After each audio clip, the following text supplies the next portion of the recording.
I've always been sort of a knowledge freak. I mean, I was a very weird kid. Well, yeah, but how much time have you spent loaded? That's the important question. To go from birth to the grave without ever encountering DMT is, to my mind, like going from birth to the grave without ever having a sexual experience. It means you skated through life. You never got it. I mean, I think of the mainland as Blade Runner land. It's amphetamine land. It's availability land. It's strontium-90 land. It's newt land. It's, just a horrific scene. It's not like camping in cornfields waiting for flying saucers. If you camp in the cornfield and take 6 dried grams, it will find you. And yet, clearly I'm some kind of cannabis-smoking lunatic. So how did that happen? Well, it's just the principle of the idiot savant, I think. We are beginning to embed ourselves into a cultural membrane of some sort. A 10-minute DMT trip is worth 20 years of academic pharmacology, art history, psychology, and all this other malarkey. Because then you just say, okay, I got it. The things I encounter that I call elves or gnomes, it's just a gloss. I mean, they're small, and they have the archetype. They're more like leprechauns, and this maybe raises a racial issue. And they make things, and they live in domed spaces. And the mythology of elves is that they live under hills, and they're master craftsmen, makers of jewelry and machines and stuff like that. That is exactly the deal. And they're dead souls is what they are. Interestingly, the whole notion of fairyland is when St. Patrick arrived in Ireland to convert the pagan Irish to Christianity, they were practicing what is called the fairy faith. They believed in little people. They believed they were the souls of the departed. They believed they were everywhere around us, and they believed that certain people who had the eye could see these fairies. And they believed this with such conviction that Patrick quickly realized that he was not going to get anywhere converting the Irish unless he made a place for this phenomenon. So he invented purgatory. Purgatory was invented by St. Patrick. It was not church doctrine before that time, and he then very successful. And if you are not Catholic or don't truck in this domain, you may not know what purgatory is a place exactly like hell, except you eventually get out, and it's where you do penance for your sins. Well, he was so successful converting the pagan Irish with this concept that when word reached the Holy See, the Vatican, it was made church dogma, and then it was very successfully used to convert the pagan Slavs, who also had a belief in a kind of fairyland. So I don't know what this thing about dead souls is puzzling to me. It even with my predilection for the peculiar and the psychedelic, I find it hard to completely embrace the notion that these are ancestors alive in some other dimension. But in some ways, that is the most conservative explanation. After all, if you believe they're extraterrestrials who came from the stars, then you're supposing and hypothesizing all kinds of things. Since they are interested in human beings, since they can converse with human beings, since they seem to know our boundaries and limitations, they must be some kind of human being. And then the choices are they are a prenatal form of existence. In other words, souls that never incarnated into a body and are like up there waiting for the stork or something. Or they are some future state of humanity where apparently we no longer have bodies and we've changed ourselves into self-dribbling jeweled basketballs for God knows what reason. Or they are post-life forms. They are people who once walked the earth as you and I do, but have gone beyond into this other circumstance. One of the things that is, to me, almost as puzzling as the elfin nature of the DMT encounter is that after you've been in there 4 or 5 times, and it takes a while because at first it's just absolute shock and disbelief. I mean, you bring very little out of it. You're just appalled, and that's about all you can say about it. But after a while, I realized that the motif of the DMT encounter, and I guess I should describe it briefly, when you burst into the DMT space, you have the impression that you're in a domed space, approximately the size of the length of this room, but round, with a somewhat lower ceiling, indirectly lit, warm, comfortable. And the moment you get your bearings, they're there. In fact, as you break into that space, they cheer. And some of you may know that song by the Pink Floyd from years ago, "The gnomes have learned a new way to say hooray." So you break into this space, they scream their greeting, and while you're just trying to get oriented, they come bounding forward, somewhat like dogs, actually. And they begin to lick your face and crawl all over you and jump in and out of your body. And they say, "We love you. We love you. You send so many. You come so rarely. Welcome, welcome." And so you're like, trying to take your pulse, trying to make sure you're breathing, because you have the impression, this is so serious that I may be dead. I may have just simply killed myself 10 seconds ago, and this is what's happening. They use their voices to make objects. They speak a language which you do not hear, but which you see. You not only see it, you feel it. And so they use language to cause syntactical, architectonic, techno-structures to condense out of the air. And when they show you these things, they're proud of them. They come bounding forward and jump up and down in front of you and say, "Look at this, look at this." And they're all competing like children to show you this stuff. And as you direct your attention into one of these objects, you see beyond any power of contradiction that this thing that they're showing you is impossible. They're constantly transforming themselves in the most amazing way. And they're showing you this stuff, and they're saying, do what we're doing. You can do this. Use your voice to make something. And you're like, this is now 30 seconds into this experience. Reality has been obliterated, and you're just in this place. Well, and one can do this. And there is a glossolalia. And then these objects condense out of the air. And the objects themselves are somehow alive. You put one down, and they emit sound and make subsets of their own type. And all of this is just, you're just like, my God, what has happened?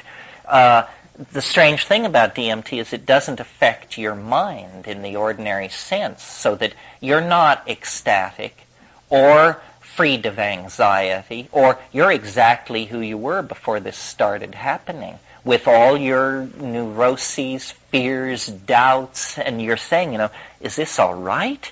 Am I going to be okay? How long is it going to last? So forth and so on. But the point I wanted to make that I got started on a few minutes ago is after many of these exposures to this, I have realized, and I think I'm right, that this environment into which you are catapulted, bizarre as it is someone very strange. It's their idea of a reassuring environment for a human being. They are so marvelous to you because you've never seen anything like it. But on the other hand, you've just been born into this world and trying, and this is why I think perhaps it is a bardo. Perhaps it is an after-death, I don't know if maternity ward is quite the phrase, but it's where you start your existence in this other dimension. But in the same way that a baby lying in a bassinet in a maternity ward could hardly conceive of growing up to drive Ferraris, collect art, and crush the competition, you lying there in this nursery, in this playpen, how can you extrapolate what lies beyond that space? Because clearly the entire space has been prepared for baby, and you're the baby. So you can't figure out, is this the entirety of this universe, or how far does it extend? And I suspect that when you die, this is what you get, and that familiarity with the after-death vehicle, that DMT actually is a thanatoptic compound, and that this trip is you are peeking over the edge into eternity. And, questions you never thought you would have answers to are answered. Just, is there life after death? You bet. Next question. On that note, let's go to dinner. Thank you. I don't consider myself Catholic in reflex, and I'm trying to be a good anarchist, and I lean toward the idea that man is perfect, but reading about a group of people who absolutely believed and acted this out pushes you up against it. Because, if man is perfect, theft is all right, murder is all right, murder of your own children is all right, on and on and on. So then you think, well then, so apparently I don't think man is perfect. Well then, so where do I draw the line? Let me say to the group, as far as Amanita and Mascari is concerned, don't try this at home, folks.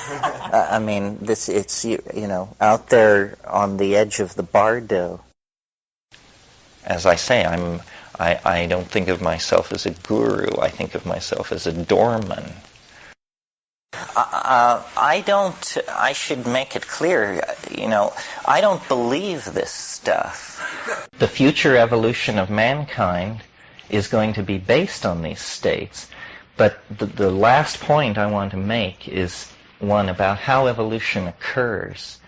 It isn't that a mutation happens and it confers greater adaptability upon an individual, and therefore that individual and his offspring numerically gain over competitor individuals of the same species. This is not how it works. The way it works is you have constant mutating of a gene pool from the influx of cosmic radiation and other factors. There is always a low level of mutagens, of mutants in a population. But they are of no consequence as long as the selective parameters remain the same. But when the selective parameters change suddenly, these individuals who were previously masked in the general population, the selective advantage that they have now comes immediately to the fore, and they act very quickly and critically to send the evolution of a given species off in a different direction. This is why the fossil record progresses in fits and starts, because sudden shifts of environment cause the apparent emergence of new types. It isn't that they cause it, it's that the new types were always there, but not with any advantage. It's that the new situation has conferred a sudden advantage on them, and they are moving then into positions of dominance in the population or the society, if we're talking about human beings.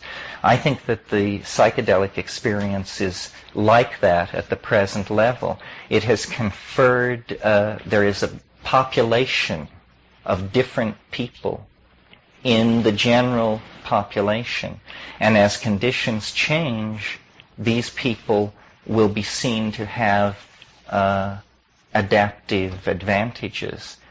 Without being metaphysical about it, an obvious adaptive advantage is what I call the deconditioning effect. That we live in a jungle of propaganda, buy this, believe this, wear this. If you have a symbiotic relationship with a deconditioning agent, you're much more likely to thread your way through that with your soul and your bank account intact. So this is one way of thinking of it. That what the psychedelics really do, I think, is release us from cultural machinery and put you right up against the human essence and say you no longer have to pretend that you're Scotch-Irish or Witoto or Jewish. You can actually explore the human modality independent of the inertia of these exterior labels. And so it places responsibility, it raises questions of validity, existential honesty with oneself, and I think it promotes the moral life, which I don't think happens if you buy deeply into myths of the tribe, if you're a devoted practitioner of Marxism, fascism, capitalism. I don't think these things will lead you to the moral life because they are not, they don't arise out of experience. Experience is everything. These are drugs of experience. It's very important to take the moment seriously, reincarnation and all these things aside. What if this were your unique opportunity to unravel it all and not be caught in dissolution? Because I think that there is a potential for immortality, but it isn't assured. It is something which comes to the courageous.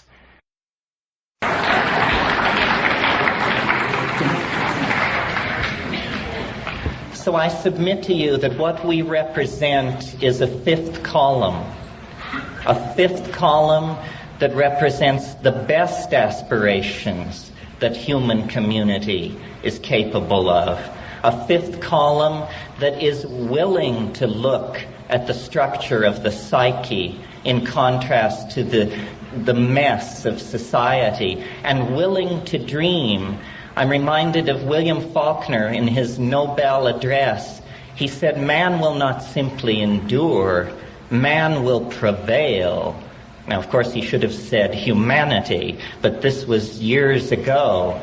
But the thought is there. We have the tools, the intellect, the will to create a caring global culture. It isn't going to come without a recognition of the power of the psychedelic experience. The psychedelic experience is the birthright of every human being on the planet. It is as much a basic part of each and every one of us as our sexuality, our national identity, our consciousness of self. And any society which attempts to hold back or impede this dimension of self-expression, when the history of that society is written, it will be called barbarous. The movement toward legitimizing psychedelics I see as part of the broader movement throughout human history that gave us the Magna Carta, the Bill of Rights, women's suffrage. In the future, it will be unimaginable that governments once regulated the substances that people use to explore personal growth.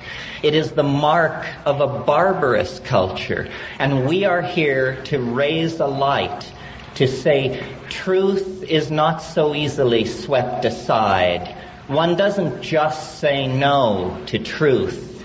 Truth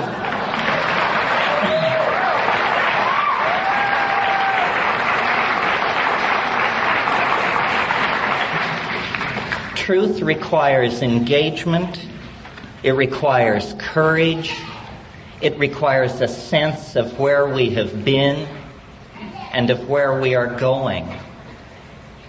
And what is preached all around us is the quick fix, the fast buck, the temporary solution, the throwaway and disposable culture that ends up throwing away and disposing of human lives. And what we place against that is a humanism that does not rise out of theory. It's a humanism that rises out of experience.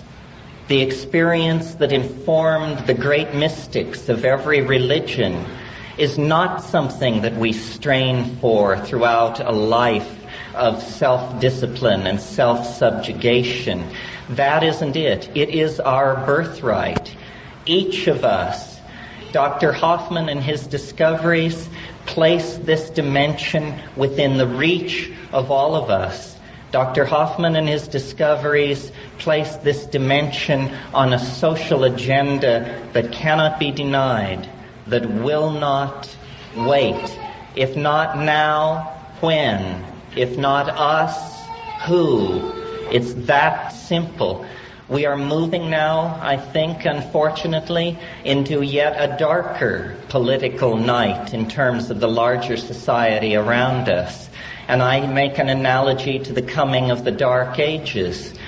But what the Dark Ages promoted that is going to work in our favor were monastic gatherings of like-minded people who preserved information through the time of darkness and social ignorance toward a new day when it could be utilized to mitigate the suffering of men and women everywhere. LSD is, to my mind, first and foremost, the greatest medical discovery of the 20th century, and I use it in the sense of